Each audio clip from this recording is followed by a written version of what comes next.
So, good afternoon, ma'am. Good afternoon, classmate. So, my name is Charlene Peru, and I am the last reporters in Group 4. So, for now, we will tackle about the influence of technological change on market and structure.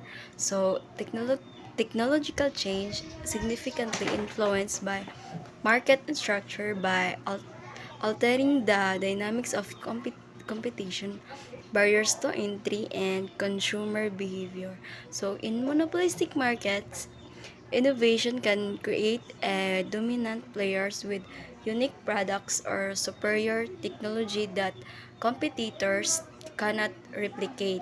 So, thus solidifying its market power. Conversely, in competitive markets, advancement might lower production cost and enhance efficiency, allowing numerous firms to thrive by offering better products or services, so leading to intense rivalry and a focus on differentiation.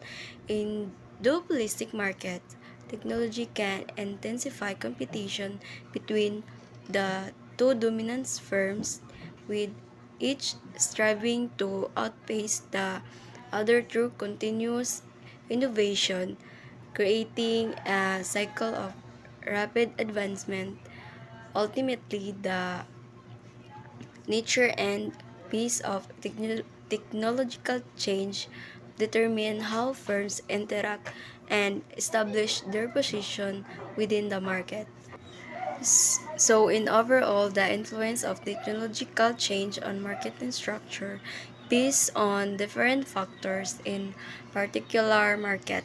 Technological change can create monopolies by raising barriers to entry and providing unique advantages.